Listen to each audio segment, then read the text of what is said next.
This coming Sunday is the sixth Sunday after Pentecost, or proper 11. The gospel text we will contemplate is Luke chapter 12, verses 4 to 7. So it's only four verses. So it's going to be short and sweet today.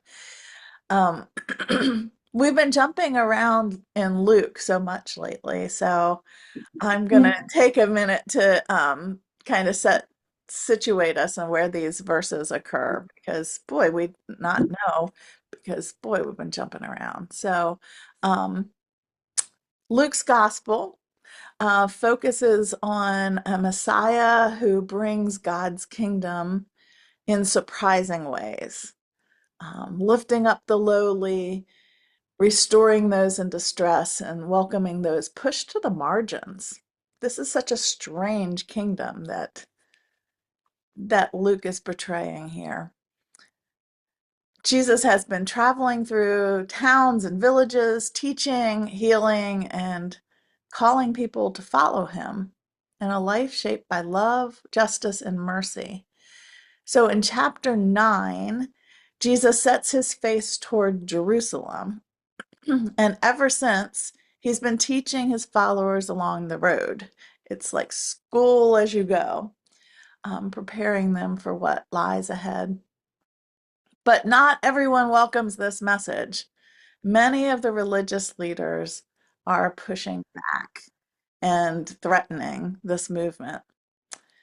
Um, But even so, the crowds are growing. At the beginning of this chapter, chapter 12, we're told that thousands upon thousands had gathered, so many that they were crushing each other. And now, in the midst of this crowd, Jesus speaks to his close friends, his close circle of friends about the cost of discipleship. But even in the midst of cost, he reminds them, you are seen, you are known, and you are not alone. So that is what we are going to be pondering today. Before I read text, move this over here. There we go. Let's get this. This doesn't work as good in this room. You get to see my little stage of books.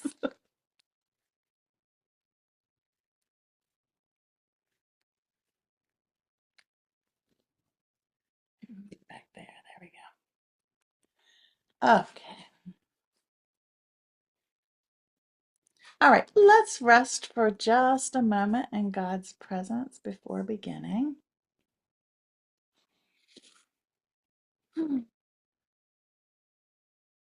And I'll pray for our graces to know Jesus more intimately, to love him more intensely, and to follow him more closely. Luke 12, 4 to 7.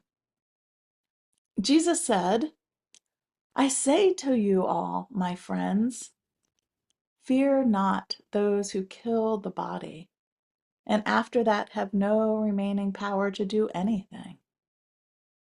But I will show you who you all should fear. Fear the one who, after having been killed, has power to cast into hell. Yes, I am telling you all, fear that one. Are not 5 sparrows sold for 2 copper coins? And not a single one of them is forgotten by God. And yet, even the hairs on your own head are all counted. Fear not, you all are worth more than many sparrows. Word of God, word of life.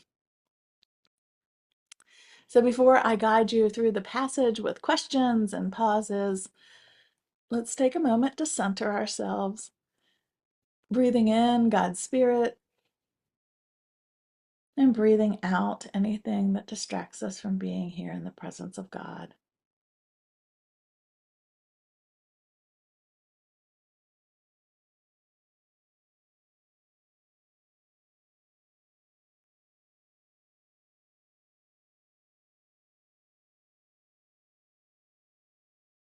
I'll pray again for our graces to know Jesus more intimately, to love him more intensely, and to follow him more closely. I invite you to enter the story. You are on the way with Jesus from Galilee to Jerusalem. A massive crowd has gathered, thousands of people pressing close, stepping on each other's toes. How does it feel to be in the midst of this huge, huge group of people? What sounds do you hear? What do you see? What expressions do you notice around you?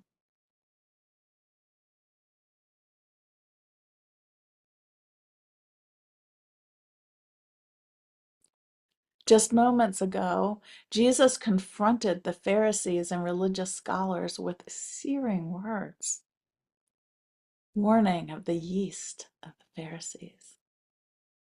And now the crowd is growing more tense and loud. You are part of a small circle of followers near Jesus. What emotions are you feeling as you look at the authorities? And then focus your attention on Jesus.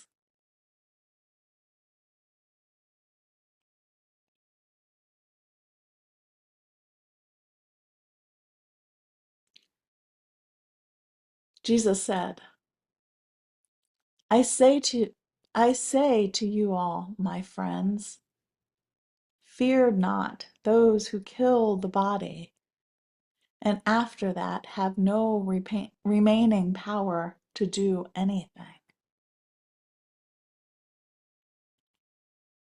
How does it feel to hear Jesus address you as friend in this moment of tension and uncertainty?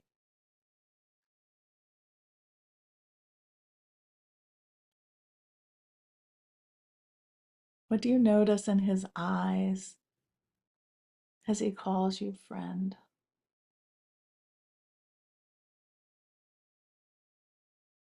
How does your body react to hearing, fear not?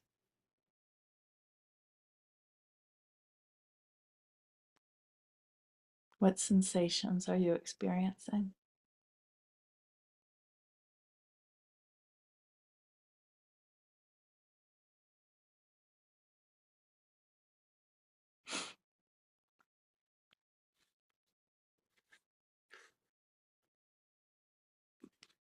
But I will show you all who you should fear.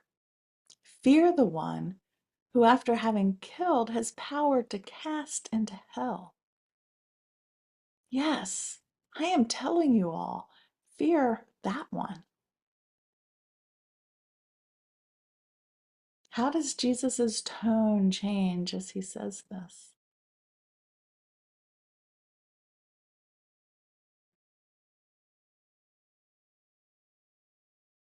How do his words land in you as he speaks of the one who has the power to cast into hell?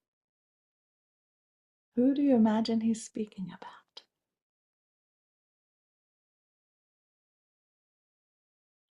What emotions are you feeling in this moment?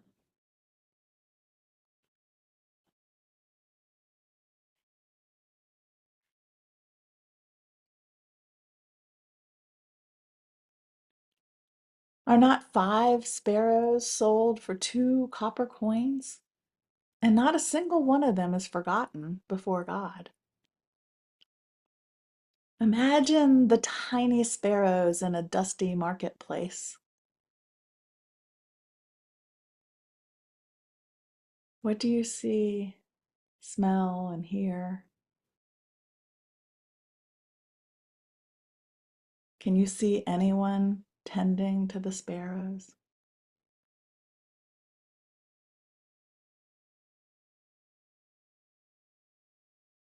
What do you feel when Jesus says, not one of these little birds is forgotten by God?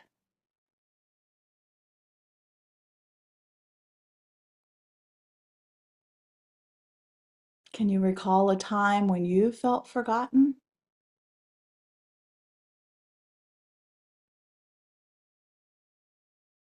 How about a time when you knew you were remembered?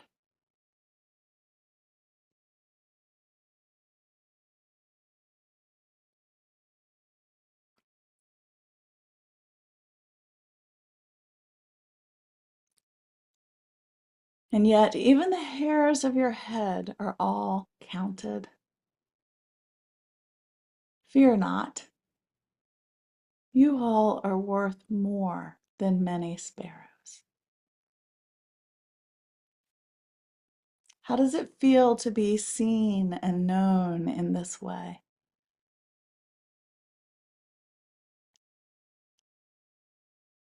What expression is on his face as Jesus tells you once again to not be afraid?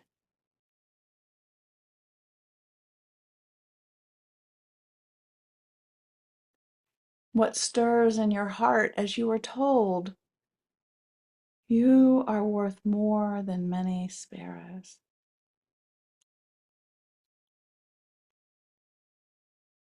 What do you want to say to Jesus now?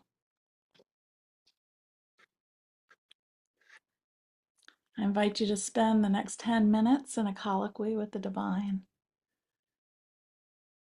speaking to Jesus, speaking to God about what you experienced during this contemplation. What might the divine want to say to you about your life or the life of your community as it relates to this story? When I sound my bell, it will indicate that you have about a minute to wrap up your conversation, after which time I will end the silence by reading this week's psalm. If you're doing this contemplation later with the recording, go ahead and hit pause now and spend as much time in colloquy as you feel you need. And then restart the video when you're ready to hear the psalm. Recording in progress. Today's psalm is Psalm 18, verses 2 to 11 and 16 to 17. The rock who gave us birth is my rock, and my fortress and my deliverer, my God, my rock in whom I take refuge, my shield and the horn of my salvation, my stronghold. I call upon the Holy One. May she be praised. And from my enemies I shall be saved. The snares of death encompassed me. The rivers of wickedness assailed me. The snares of Sheol encircled me. The snares of death confronted me. In my distress I called upon she who hears. To my